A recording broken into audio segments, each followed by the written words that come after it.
What is up, guys? Arknights is back. Perish and Frost is here. It came out of nowhere, honestly. Like last month, it felt like they just announced it. Hey, it's coming. And I'm like, sweet. super excited to have this series come back. For those that don't know, I absolutely loved the first season. I thought it was absolutely fantastic. I just love the directing work. Yes, I can make an argument that there's a lack of animation for action scenes, but I just think it's got a really great presentation, great music, great characters. The story itself, I'm getting completely invested in. Yes, technically, due to everybody complaining that I should play the game rather than watch the anime, I did eventually jump into the game, but it's just, it's too good of a game that takes too much of your time, and I just don't have time to play it, so I mean, it's still on my phone, I just don't play it because I just don't have the time to sit there and focus on it. It requires focus. It's not like a mobile game where you just press play and it goes. But that aside, the game aside, really hyped coming into this next season. Like I said, I really love the ending of the first season, and it does seem like they're going right into where we left off. It doesn't seem like anything is really... Nothing's cooled down since the ending of the last season. I honestly felt like the last season almost ended on Amiya kind of coming to a realization. Like there's that aspect that she's crushed by this, but at the same time, the doctor's there to support her. But no, right into this new season, we're already seeing Amiya is still severely broken. And not just Amiya. I was actually very surprised to see how much it seems like Chen is seeing some sort of repercussions for what happened. Opening up the episode, seeing Amiya walking around, obviously very broken by the idea that she can't save everybody. And that's honestly something that, for her, she has to come to realization of. I think that was a heavy point in the ending of the first season, is how much Amiya, you have to realize what you're doing is a path that is not going to be happy. It is actually a surprise that she's gone this long without running into something that is going to mentally affect her, just based on the idea of not being able to save everybody. That there's going to be casualties along the way. There's going to be people that don't want to listen to you. There's going to be people fighting back for what you're doing. There is going to be death. And I think it really took Misha to make her realize that. Yes, there's technically death happening around her, but it's not as much of an impact as somebody that you meet and that you tell them you're going to protect them, that you tell them you're going to save them, and then you're not able to save them. That's what's weighing down on Amiya as this episode opens up, and I thought it was really well done. Have this kind of internal conflict happening, somebody in the back of her mind telling her you're not going to be able to do it. You're not going to save everybody. You're too weak. But again, I wasn't really expecting to have Amiya run into Chen. Now, what it's sort of making a contrast between these two characters that I really do like is the idea that Amiya feels like she's weak. I know my path. Chen knows her path, but I'm weak. I'm fragile. I'm going to break. Whereas Chen over here, she's strong. She still charges forward. I made the mistake of hesitating, and I made that opening that Chen gave me go to waste. I was too weak. She is strong. And I think what it's really doing here that I don't think Amiya is picking up on is that Chen is weak inside. Like, yes, she's strong in the idea that she keeps stepping forward, but she's still hurting equally as much as Amiya is. And I think Amiya sees that to an extent, but it is kind of interesting to see Chen out there looking obviously conflicted by the loss of Misha. This girl walking up and saying, Misha told me how to make this and I made one for you. It's like, wow, can we throw any more salt into the wound? Chen's then they're like, oh, thanks. Yeah, that Misha that I got killed. Sure, thanks. I appreciate it. I won't tell you where she's at.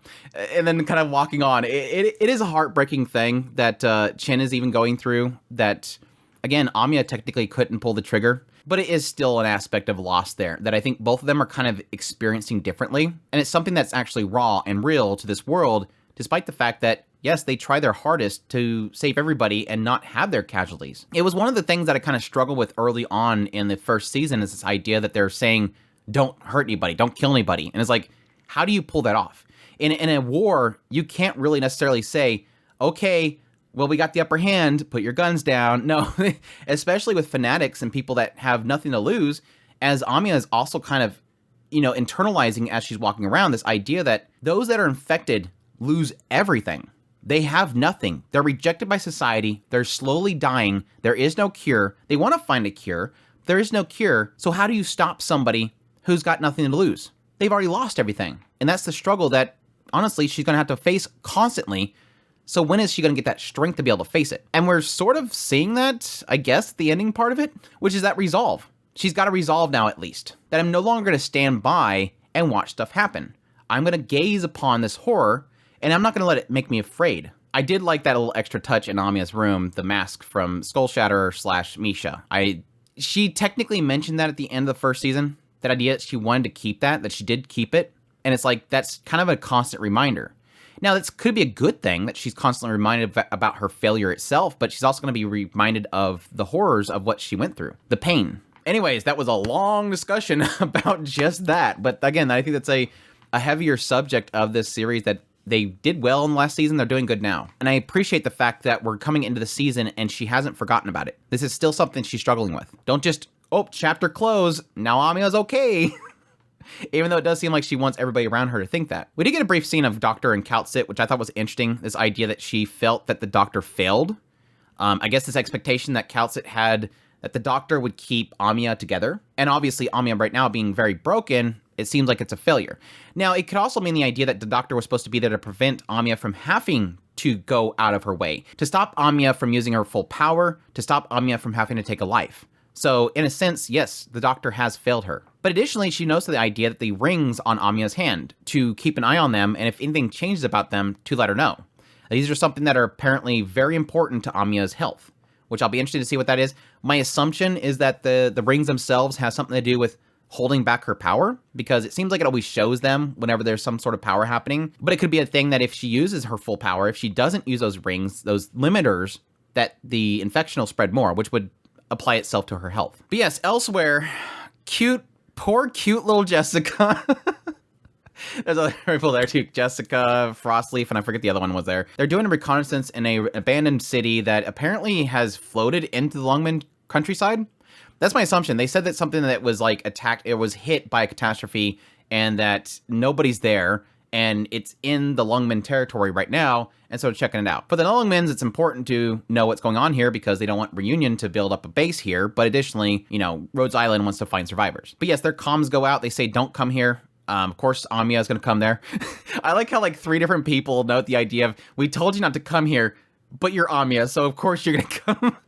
They should have said, we're doing perfectly. They should have said over the comms, if Amiya finds out, just tell her that we're going on vacation. That way she doesn't come after us. But no, poor Jessica. Like, I love Jessica in the game. She's super cute.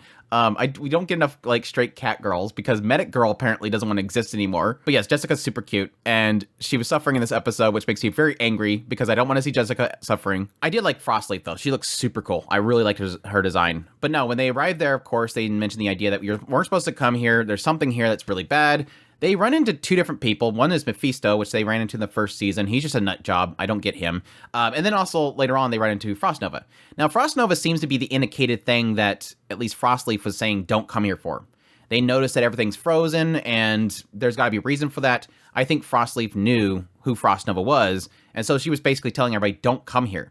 Frostnova's here. Mephisto's screwed up in the head for sure, but I don't think he was the reason why they didn't want them to come there. I will have to say, little bit disappointed here. I kind of make an assumption is what happened here, but I'm pretty sure, I'm going to assume that in the game this was a lot more graphic. But for a while there, I was kind of struggling over what is Mephisto's doing here. Mephisto sets fire to this big building, and yes, they're saying Amiya don't look, or Doctor's saying Amiya don't look. They're saying there's something about a smell there.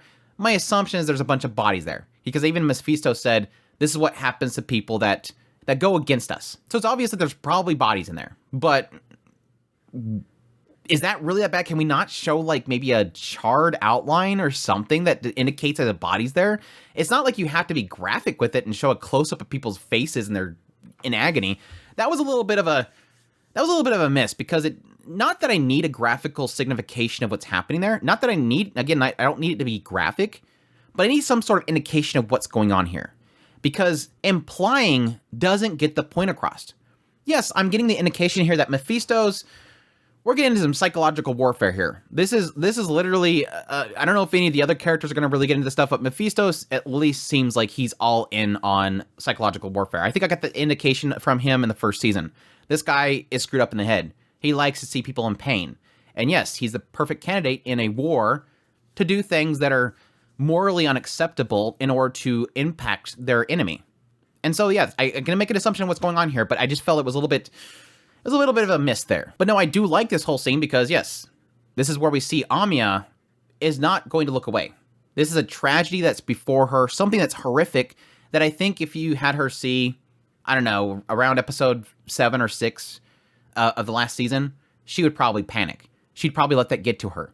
But no, she's seen enough and she's lost enough that she's not going to let it affect her anymore, which is a great growth point for Amiya. She's now saying, yes, you're doing something to make me fearful, but I'm not going to bow to it.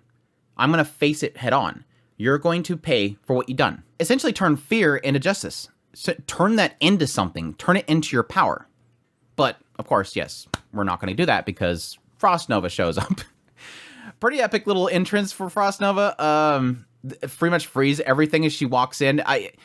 I'm curious as to why, if they're going to get into explaining this, but why the other, obviously boss characters, you have to have OP characters on the other side, otherwise it'd be too easy in order to keep everything still. But yeah, so far we have like the appearance, in the first episode of both seasons, appearances of people that have element abilities that basically can envelop an entire area. The first episode of the first season was Talula, and they just torched the entire area.